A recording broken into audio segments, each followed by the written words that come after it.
What's good, YouTube? It's your boy Don Jurez back with another video. Today we have Colin Cowherd hands out NBA superlatives for this year's playoffs. NBA to her. Have y'all won any senior superlatives in school? I was up there. I didn't win it, but I was up there for most friendliest. But let's be real. If you're not in high school or you are in high school watching this video and you not a senior yet, it don't matter if you win a superlative or not. Most of these people you're not going to really hang out with after high school. Just saying. So let's get right into the video. Please be sure to like, comment, subscribe, share the video. Original link will be in the description. In honor of graduations happening around the country, Joy, we're handing out some superlatives for the NBA playoffs today in Best for Last. Joy? Did you ever win any superlatives? A personality thing in high school, maybe. Yeah? I won. I could see it. Because like, if you on TV, you had to have, even in high school, he had to have some kind of personality to him. Like him or not. Athletic. Boom. Most athletic. Soccer, track star. And volleyball. Boom. And basketball. Soccer, track, volleyball, and basketball. See, volleyball, how it works down here, you got the fall sports, which is football, volleyball, and cross country. And she played volleyball, so that's her fall sport. Winter sports is just basketball at my school. Then the spring sports was soccer, baseball / softball, track, and I believe I think that's all. But basically track and soccer went on at the same time. So how could she possibly do both? Hey, but we going on a side tangent. You like? And I was homecoming queen. How many people went to this little school? I peaked in high school. We had a lot of kids actually. Did you win all that in high school? Yeah, I did. How big was your high school?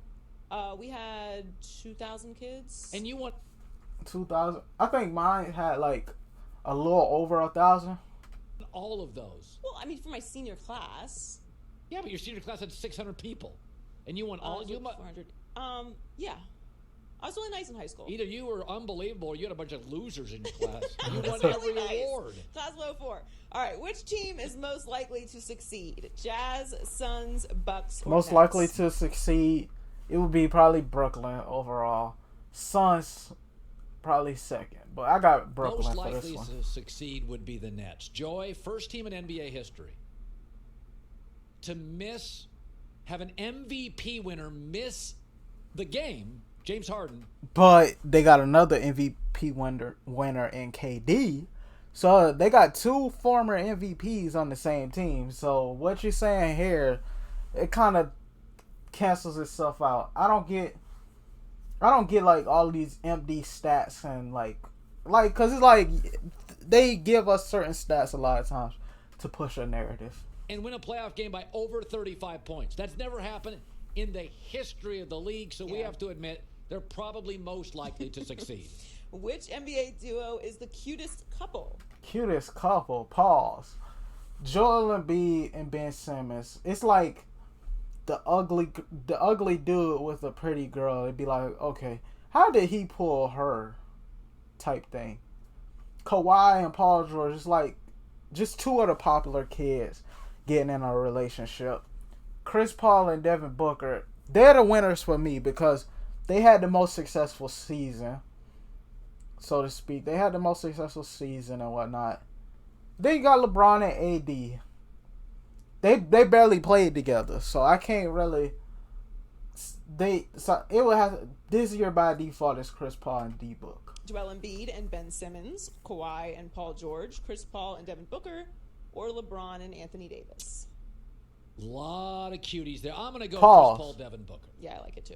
Do you know that, first of all, they're both all-stars. Booker's 4 games with 30-plus points in his first 7 career playoff games. You're getting into Wilt territory. And I think they complement each other well. One is a brilliant They do natural complement scorer, each other well. and one can score, but is a great setup guy. Yeah, the floor general and a great scorer. That's a great duo. Complement each other perfectly. One is the savvy vet, in your face, loud, and the other is the brilliant artist. Perfect couple. They're awesome together. Who is the most dramatic player? Most dramatic player. Oh, that's a good one. Might have to say LeBron. LeBron, Luka, or Because Chris LeBron's Paul? the biggest. LeBron could And then LeBron got a movie coming out, so it would have to be him anyway. open up his own drama school. Let's be honest about this. These shoulders were built for a reason. If I have to carry this team, you just lost in the first round. Your shoulders they've been strong forever. You've been You can't carry. multiple finals. You can't carry a team. Come on, Colin. I thought you like LeBron, so you would know injuries was the problem, and then the other players didn't step up. LeBron ain't this Kobe type of guy, so I don't know why we expect that out Come of him on, to be. LeBron, I love you, but come on. Which team had the best transformation? Bucks. I'm gonna say Suns. Brooklyn would be a good answer, but because they were still a playoff team nonetheless.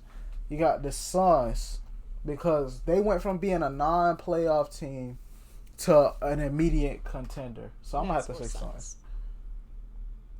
Suns. But if you say they had he the said worst Suns. record in the But I league was for about- 5 straight years before Chris Paul with all the same That's not true, is it? They hadn't had the worst record all 5 years, dudes. and they didn't have the same And the other dudes. thing I like about Cameron the Suns, Payne is part of new. this transformation that nobody talks about. A lot of them Chris is Paul, new. Devin Booker, DeAndre Ayton, Mikal Bridges. Aiden is only in his third year. combined in Mikal just is only 6 in his games all third year. So even the good teams, a lot of their stars took it off because veteran players condensed schedule. These guys play together. And so their chemistry, when you get into a tough series, that's where chemistry becomes crucial. Their chemistry is lights out. Yeah, Monty's done an amazing job there. Which player is most likely to drop out and switch teams? It would be between Kawhi and Schroeder, or Slight Colin. I'm not disrespecting him, man, like that. Scrotum. But it would be Schroeder. The way he performed in this year's playoffs, I don't know if he's going to drop out or the Lakers are just going to expel him, not even offer him nothing. Kawhi could possibly leave depending on how bad this playoffs go, in my opinion. But I don't know where he would go if he was to leave. So I'm going to go Schroeder. Teams next season: Kawhi, Chris Paul, or Dennis Schroeder. And Chris This is Paul, a I would real hope he wouldn't award in leave. your almanac. Wouldn't that be terrible? Most likely kid to drop out. I'll say Dennis Schroeder, 0 for 9 in that big game. Yeah. There was already rumors Lakers had thought about moving him. He's going to go for the big bucks. I think he has value. He's inconsistent, but I think he has good value. But I think he wants too much money, and I think they're going to move him. Which freshman player is having the best performance in their first playoff appearance? Okay. Ja had a good run, but his team didn't go far. Aiden, cool. It would be between Booker and Young for me. Probably Trey though. No, I'm gonna go Trae Devin Young, Booker. I'm gonna go Devin Booker. DeAndre Ayton, or John Morant. I'm going Devin Booker. Let's go Trae Young, because he's what he's doing is what never happens. He's great on the road. He's going right after Yeah, people. that's A lot of true, times, we talked about the bubble last year. Why were young teams so good in the bubble? There were no fans. And young teams often wilt when you get them on the road. Trae Young Oh, is he totally leans into it. Oh, he completely leans into it, 29 and 10. And you can really feel he's the soul of the franchise. He plays with confidence, so they play with confidence. So I would say best freshman's Trae Young. Oh, that's a good one. Which player has been the biggest disappointment? Biggest disappointment. Ooh, this is Randall. This is his first playoffs. AD, it was injuries. Jimmy Butler. Jimmy Butler before last year didn't have this big playoff performing expectations. That's why it was so shocking to see the Heat do what they did. I might have to go AD personally, but anybody but Davis, Jimmy Randall Butler, since Julius Randle. this is his first playoff run. Well, Anthony's the best player, so I'd say Anthony because we have such high expectations. I guess. Julius Randle, we couched all of our expectations with this team's about defense. With Anthony, I think it all started when he came into the season out of shape. And Out he of just never got shape? right. His body never got right. And so I think there needs to be a come to Jesus meeting inside the Laker facility this year. Dude has got to get in shape. LeBron's got a couple big years left. You can't come into these seasons out of shape. You got to be playing 38 minutes. LeBron's got to be playing 28. Yeah, he's under contract for years. Like, obviously what you're doing in the offseason is not working. Which player has missed the most in the Player we missed the most. I'm gonna say since Zion and LaMelo never made it before, it would have to be Curry, cause Curry's we're accustomed to seeing him in the playoffs. No knock on Memphis, but Utah and Golden State, I felt like would have been a good matchup this season. Just to see Curry torch. Just to see Curry torch. Has been missed the most, yes. Steph Curry, Zion Williamson, or LaMelo Ball? I would say Steph Curry. Yeah, it was easy for me because the other two never made the playoffs. So I mean, let's be honest about Steph Curry. There is a flair.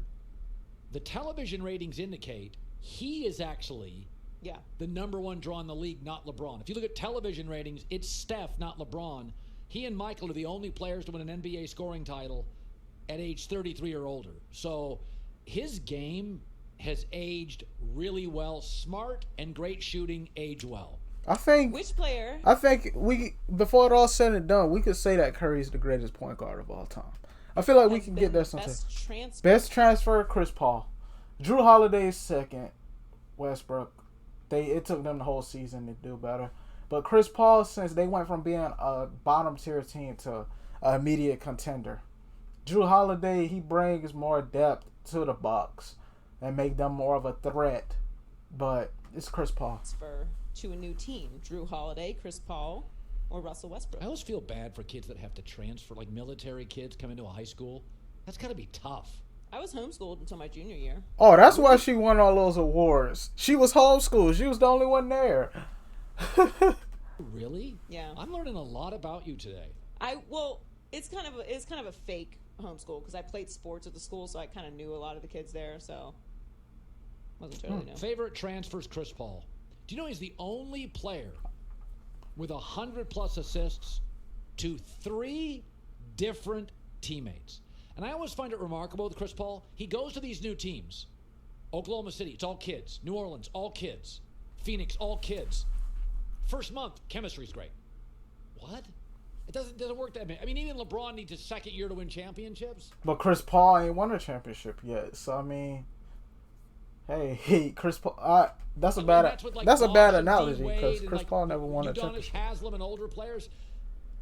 Paul goes to all these teams with kids, and they're instantly good.